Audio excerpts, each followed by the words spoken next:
Muchas gracias por continuar en A Partir de Ahora. Estamos entrevistando y conversando a tres jóvenes muy valiosos y valiosas. A Melissa Lebrón Herrera, a Franklin Gómez y a Faylin Aria. Los tres, miren, Melissa es estudiante de términos de medicina, Franklin de sociología y Faylin es de esa gente que yo digo que valen por 10. Porque Faylin es miembro de CONAMUC, una entidad que yo respeto mucho, la conozco hace mucho, la Confederación de Mujeres Campesinas, y trabaja en la comunidad rural.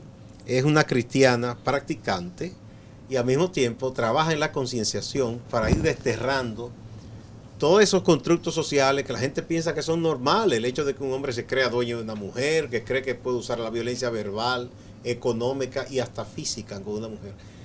Y desde la misma iglesia, ella no deja su fe, pero trabaja concienciando. Algo muy, muy valioso e importante. Ellos están compartiendo sus experiencias con esta iniciativa de Resetéate. ¿Y qué piensan ustedes ahora entonces? Vamos a ver, Melissa, de este movimiento que surgió de los plantones y que va a concluir el día 24 con esa gran actividad de llamado, de exigencia a que el Estado cumpla con su responsabilidad de garantizar derechos y de trabajar para ir concienciando e ir disminuyendo la violencia y la desigualdad de género. Este tipo de actividades son muy importantes porque cuando tratamos de movilizar las personas para que visibilicemos esas situaciones que tanto se esconden, que muy pocas salen en la prensa, las situaciones que llegamos a ver usualmente en los medios de comunicación suelen ser porque hay quizás algún funcionario de por medio o alguna persona relevante e importante. Pero hoy en día la violencia en este país ha incrementado de manera alarmante y se ven con los números que hay de feminicidios. Y entonces, cuando hacemos los plantones, cuando hacemos llamados a la prensa, cuando hacemos marchas, que movilizamos las masas, las personas, tratamos de que esas situaciones, o sea, que le pongan un ojo en ellas, porque pasan desapercibidas, no le dan el valor y la importancia que tienen. Con las leyes que hacen, con las leyes que tenemos, que no se cumplen, no se asumen. Cuando una mujer va a poner una denuncia, le dicen que tiene que hacer que la persona que le está agrediendo le firme, que le busque... O sea, le están enviando a la boca del lobo, como dicen. Exactamente. Si es al propio agresor, que le están enviando que ella se contacte con él. Muchas veces ha pasado que ahí mismo se consuma el asesinato. Sí, Franklin. Claro. Bien, como bien decía Melissa, lo que queremos es justamente concienciar y hacer un llamado principalmente a las autoridades de que, a ver, si está sucediendo esto es porque debemos responder de alguna manera, debemos cambiar algo en el sistema, especialmente en el sistema judicial. Los casos de Anibel y de la chica de San Pedro de Macorís, que murió hace el lunes pasado, son resultados justamente de los fallos que hay en el sistema judicial. Entonces, ¿qué tenemos que hacer? Debemos revisar el sistema, ver en qué estamos fallando. Y usted refiere a Juana Domínguez Sala, fue Juana la más Domínguez reciente Sala, víctima. Sí, sí. Nosotros justamente estábamos en el plantón de la semana pasada cuando sucedió este hecho. Cuando todos y todas los que estábamos en el plantón llegamos a la casa, recibimos esta noticia. Para nosotros y nosotras fue muy triste justamente porque estábamos justo frente a la Procuraduría pidiendo que justamente el sistema tiene, o sea, que el sistema tiene que cambiar. Es justamente lo que estamos pidiendo. Y ver estas noticias nos entristece mucho porque quiere decir que no estamos haciendo lo que se tiene que hacer para... Y es como la historia repetida de la complicidad de funcionarios que no cumplen con su deber y la corrupción que hay de por medio. Porque fíjense que regularmente los agresores que tienen esta suerte, entre comillas, es porque son gente que cuentan con dinero. Porque el agresor que no tiene ese privilegio. Vimos el caso de este señor que se llama Ambioris Nepomuceno, que está acusado del asesinato de Paola Languasco, la joven abogada de Puerto Plata, que fue a Santiago, se encontraron y él la mató. Y ya él tenía otro asesinato encima, y una imputación, y como quiera, oh sorpresa, el hombre logró escapar, cuando estaba supuestamente bajo custodia en cárcel y todo, y ahora lo entregaron desde España acá. Y la gente se pregunta, en Santiago, me decía un compañero que vive allá, tiene la duda de que de verdad vaya a haber justicia, porque con qué resorte, con qué relaciones cuenta este hombre, que con 2 asesinatos por lo menos, que ya tiene como cargo esas acusaciones, logró como nada salir del país. Y son de las cosas que llaman la atención de por qué con tanta facilidad quien tiene ciertas condiciones económicas logra evadir la justicia como nada. Y en Santiago mismo hubo un caso famoso de la señora Llavería que duró 30 años. Su agresor, y al final ni siquiera fue por eso que fue a la cárcel, sino porque se le descubrió que había pagado unos matones y que estos matones hablaron y lo denunciaron. En tu caso, Filing, ¿cómo tú ves que en la comunidad en la que tú trabajas, la gente ha ido percibiendo estos temas? La gente, ¿tú piensas que está tomando conciencia de que se debe trabajar para ir disminuyendo la violencia hacia las mujeres? Sí, eso lo vemos en la participación. O sea, cuando se nos convoca a las marchas, la participación de las personas, porque han entendido que es alarmante y preocupante la situación que se está dando en el país. O sea, que por cualquier cuestión matan a una mujer, y que hay que entender que la violencia no se justifica. O sea, por más que las personas le quieran pintar las cosas, la violencia no tiene justificación de ninguna manera. Entonces, o sea, ya trabajando con un proceso de identificación de lo que es la violencia, en las personas hay un despertar, hay una preocupación, porque han entendido que no es normal la situación que se está dando en el país. Me gustaría también que tú me hables también, Filing.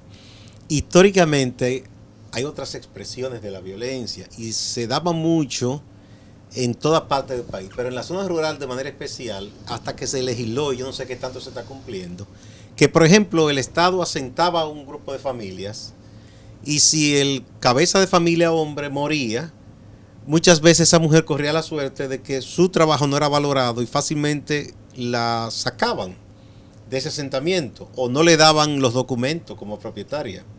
Existía todo eso hasta que la ley creo que se cambió hace unos años. Pero ¿qué tanto la mujer como mujer en el campo que trabaja duro, tan duro como el hombre, es tratada a nivel, por ejemplo, de que si va al Banco Agrícola recibe un crédito, si está en una cooperativa si le prestan igual? ¿Cómo es la cosa? Aún se siguen dando como esas situaciones de que se sigue vulnerando y no hay un reconocimiento a las mujeres. Aunque hay algunas que ya han pasado por un proceso de empoderamiento, bueno, que CONAMUCA ha trabajado mucho ese tema. O sea, ustedes tienen muchos. ¿Cuántos años tiene CONAMUCA ya? Son unos añitos. Tú no habías nacido todavía. Bueno, yo soy de ayer. Sí, o sea, yo sé que tienen muchos años, han hecho Sí, una gran labor. Ha hecho una gran labor. Entonces ya las mujeres, bueno, puedo hablar de la lucha que llevó CONAMUCA cuando se hizo la reforma agraria. O sea, que se logró que en el 1997 se lograra esa reforma. Se hizo de esa ley, sí. De esa ley para que las mujeres tuvieran o sea, la oportunidad de obtener la tierra, de producirla, aunque todavía existen algunas desigualdades, porque aunque sí hemos logrado ya de que se nos titule a nombre de la mujer, o sea, se ponga la tierra a nosotras, se nos ponga como titular de la tierra, aún existen ciertas desigualdades, porque siempre hay que todavía esperar que el esposo dé su firma para nosotros poder tener, o sea, hacer un buen uso y ejercicio de la tierra. ¿Todavía existen pese a eso? Pese a eso, sí, todavía existen esas desigualdades. Bien.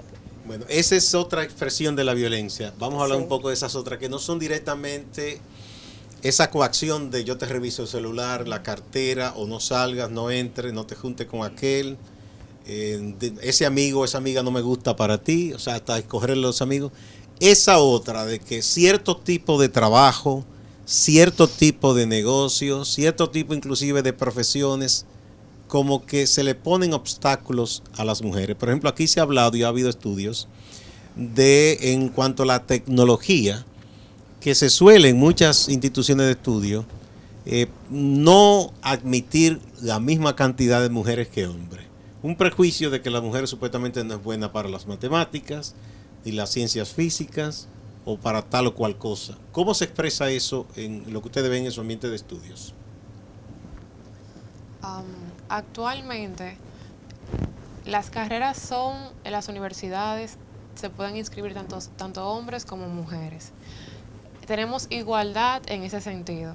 Pero la sociedad hoy en día, las creencias que se tienen con que ciertas carreras son para X o Y persona, aún no ha cambiado. Hay muchas cosas que se están aceptando, como quien dice, en papel, pero en el ejercicio de la misma se sigue discriminando y no se ve de la misma manera. Por ejemplo, en mi carrera, en las ciencias de la salud, se ve mucho que se diga que el trabajo de enfermería es como que para mujeres.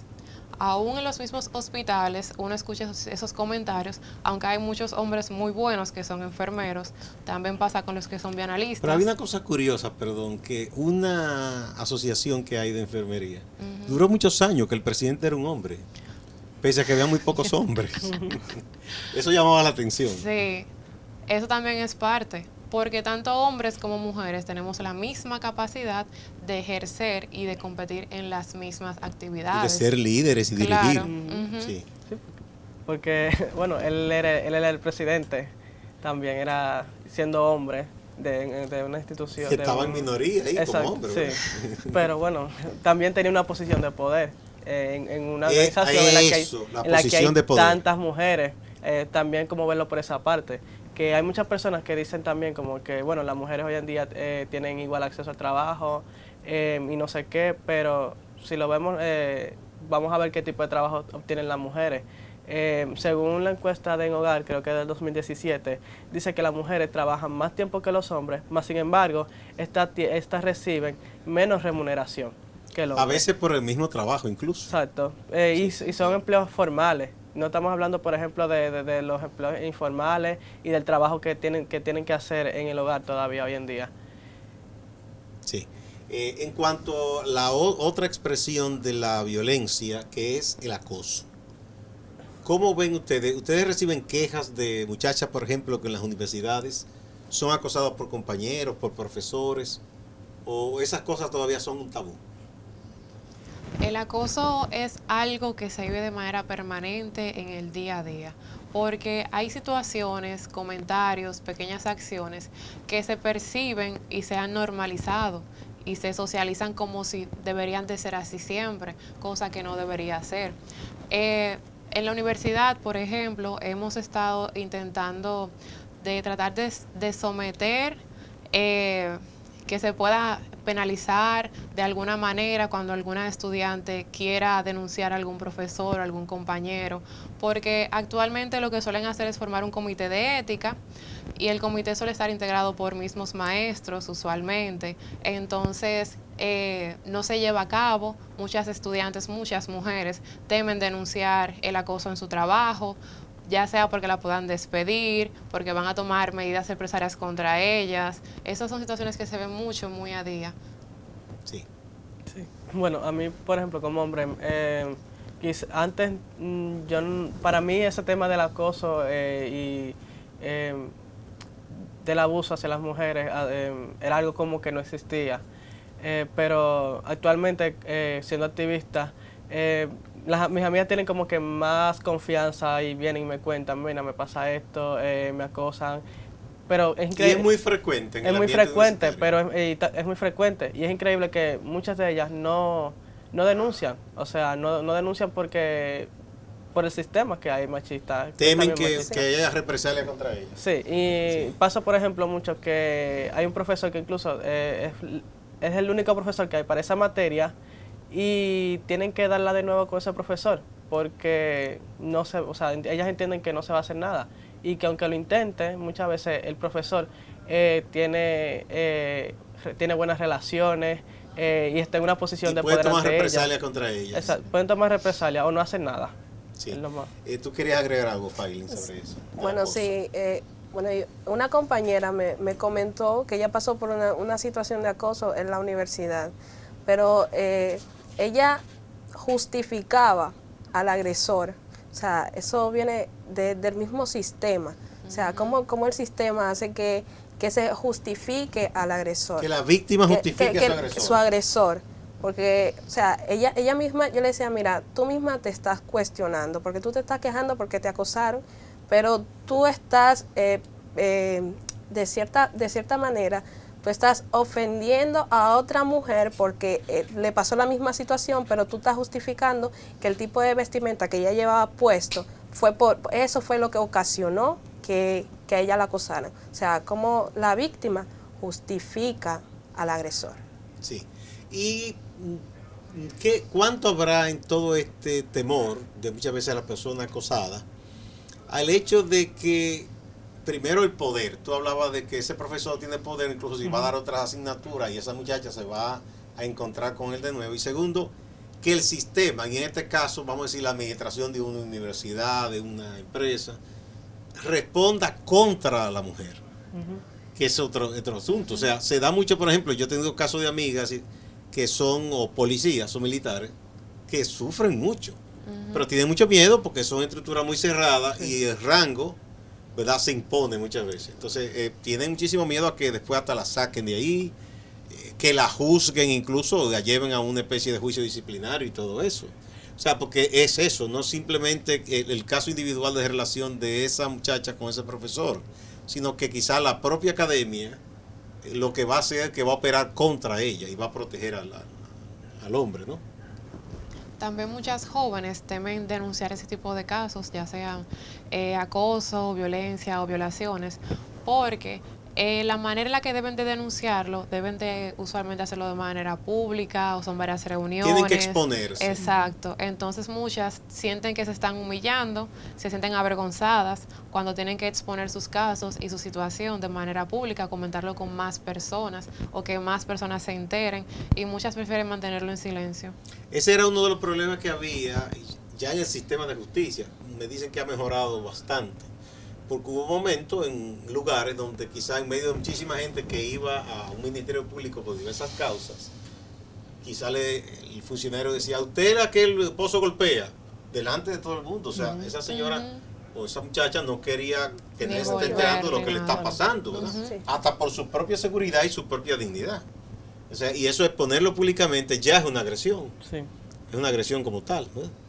Bueno, el otro tema también vinculado a todo esto es, ustedes mencionaron lo de esa iniciativa, la ordenanza, que es parte de la ley de educación y es parte de acuerdos suscritos por el Estado, gobierno dominicano a nivel internacional, que se intentó, el actual ministro Antonio Peña Mirabal intentó comenzar a estudiar el asunto, porque ni siquiera fue otra cosa, convocar a las personas responsables, y se armó toda una laraca, y ahí sí que hubo mucha desinformación y distorsión, diciendo cosas que nada tenían que ver. Entonces yo les provoco reflexión a ustedes sobre lo siguiente. ¿Qué tanto debe la sociedad organizada tratar de luchar para que el Estado desoiga esas presiones de gente que lo hace, algunos porque están mal informados y otros porque se resisten a la equidad, se resisten a que se aplique la justicia igual para todos y presionan cada vez que el Estado intenta cumplir con su deber, como este de la ordenanza, para que se comenzara a debatir sobre una posible educación en equidad de género? ¿Qué tanto debe la sociedad reclamar al Estado? Vamos a ver, Failin. Bueno, ¿qué tanto debe la sociedad reclamar al Estado? Mira, con lo de la ordenanza, se dio esa situación de que vuelve y las instituciones, como la iglesia, ellos vinieron como a meterse ya en algo que según ellos les afecta, pero por la mala interpretación que tenían del tema. O sea, porque la ordenanza departamental o sea, fue tergiversada. O sea, el mensaje que se quería completamente que se quería llevar de coeducar en igualdad, de que tanto niñas como niños tengan las mismas oportunidades, eso fue tergiversado principalmente por las iglesias. Aquí se habla de un estado laico y aquí vemos que aquí nada se mueve si la iglesia no está metida en los asuntos. Entonces, nosotros tenemos una ardua tarea, o sea, tenemos un tremendo trabajo que hacer, tanto nosotros como personas del campo y personas organizadas, para seguir luchando de que el Estado empiece a garantizar los derechos que a nosotros nos corresponden. Entonces nosotros tenemos un tremendo trabajo por delante, un tremendo trabajo que hacer. La tarea está pendiente. Vamos a una pausa. Cuando volvamos, ustedes también tendrán la oportunidad de expresar sus ideas sobre eso que les planteé, qué se puede hacer desde la sociedad para que el Estado responda a lo que debe responder. Vamos a la pausa.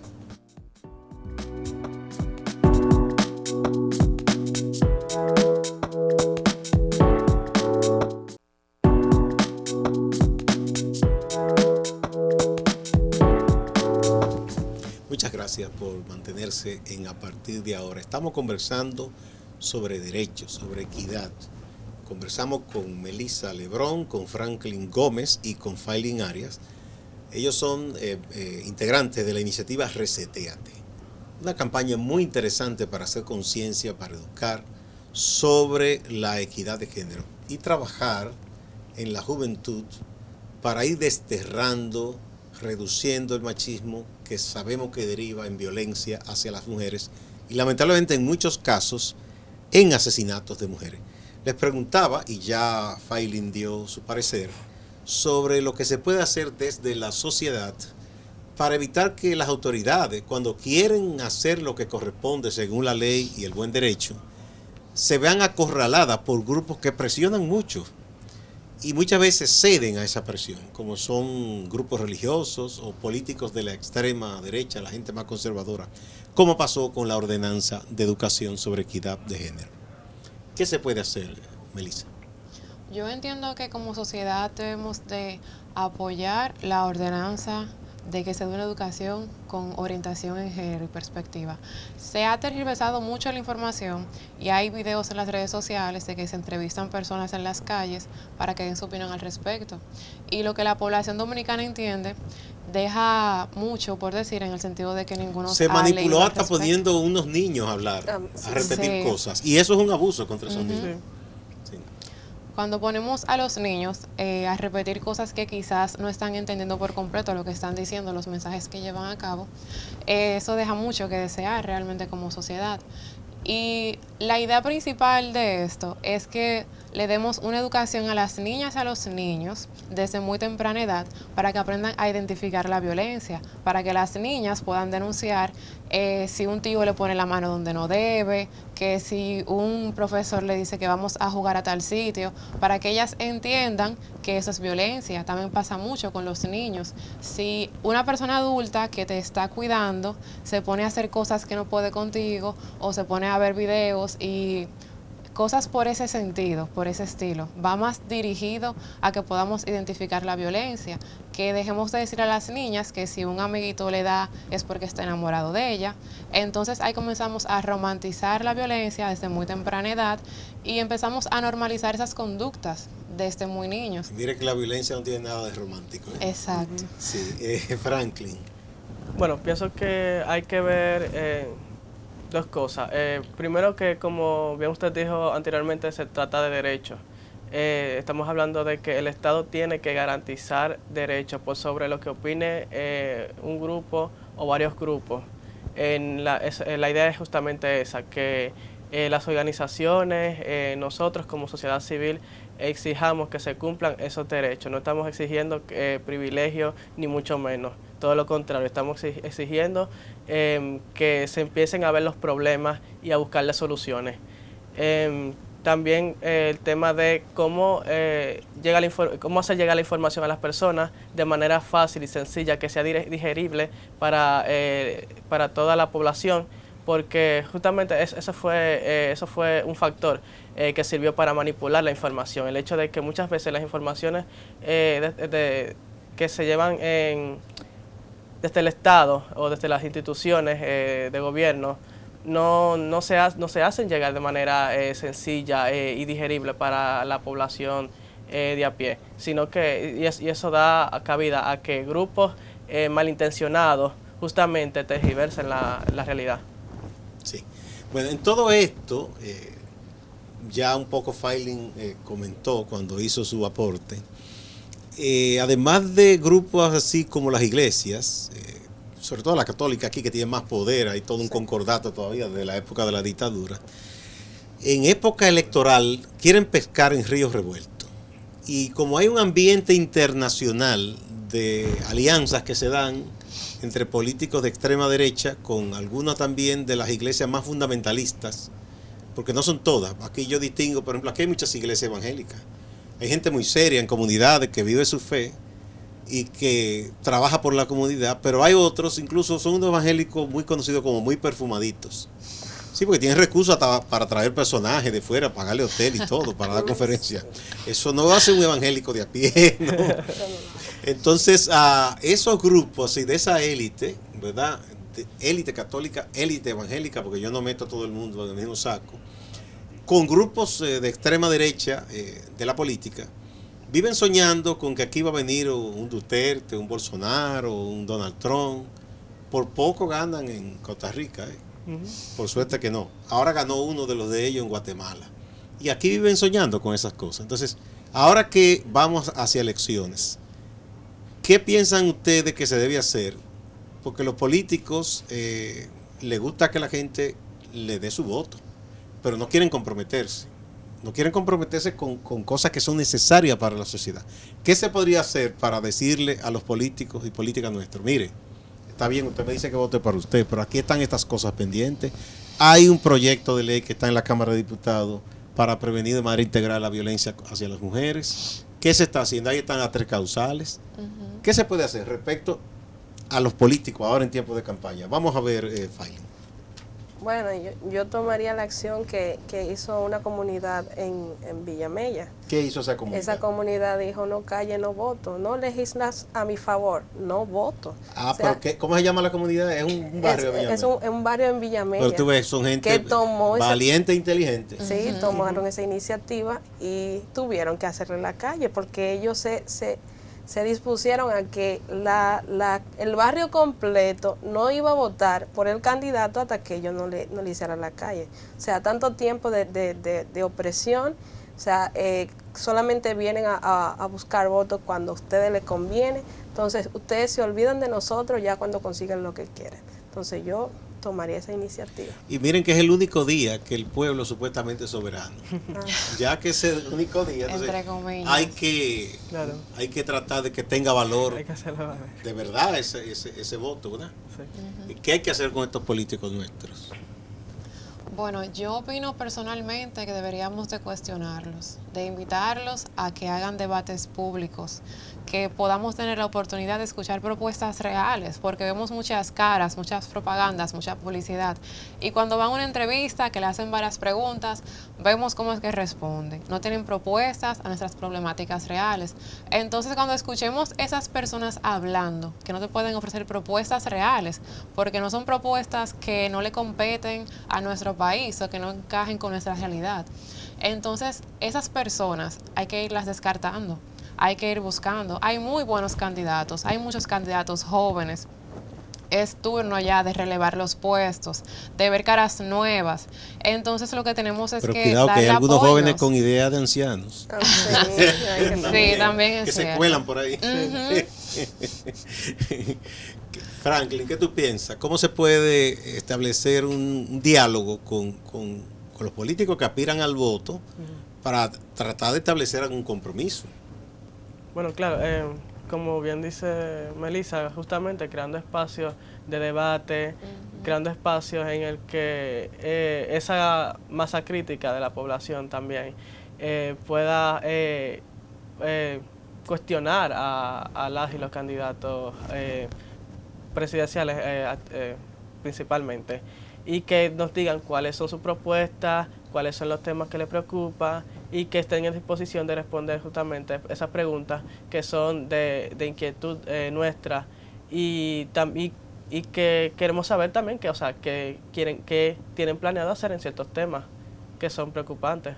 Sí, hay que recordar, mientras continuamos hablando, que esta tarde a las 6 se va a llevar a cabo un plantón más para denunciar la violencia que sufren las mujeres, para denunciar la impunidad que desde el Estado se les da a los agresores y esos arreglos espurios que derivan en lo que está ocurriendo.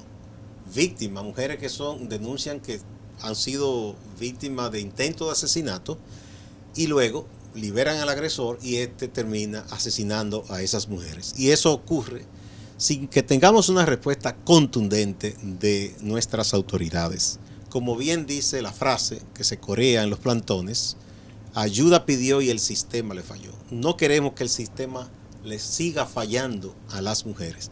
Y en estos tiempos de elecciones sería bueno que candidatos y candidatas de los que van a las alcaldías, porque ese es un espacio también de gobierno, de los que van al Congreso y de los que aspiran incluso a la presidencia, a presidir el Ejecutivo, que digan claro cuál es su propuesta sobre este tema. Decían nuestras abuelas, amores son obra y no buenas intenciones. Entonces, se habla mucho del valor de la mujer, pero el Ministerio de la Mujer es el que menor presupuesto recibe. Se habla mucho del valor de la mujer, pero vemos, por ejemplo, que en el gabinete son muy pocas las mujeres. No se le dan cargos de importancia. No hay paridad, que en muchos países se ha logrado ya paridad en el gabinete. Si son 50 ministerios, 25 y 25, ¿verdad? Aquí no tenemos eso todavía. De hecho, en 500 años, ahora que tenemos una rectora de la Universidad del Estado, en tantos, y ahí sí han salido excelentes mujeres intelectuales, académicas, profesoras, y ahora que se tome en cuenta. El comité político del partido de gobierno sustituyó unos puestos en estos días y no hubo ninguna mujer. O sea, eso nos dice un poco que nuestra clase política sigue atada al pasado todavía. Y en estos tiempos de elecciones quizás sería interesante recordarles a esos políticos y políticas esas cosas, ¿verdad? Vamos a ver qué nos puede decir Filing.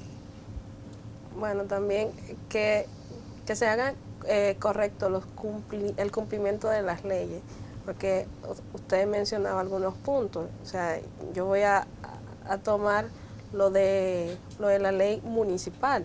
O sea, ¿qué se hace con la aplicación del 4% para género, educación y salud? O sea, ese presupuesto mal invertido que se hace. O sea, cuando una mujer está embarazada, repartir canastillas.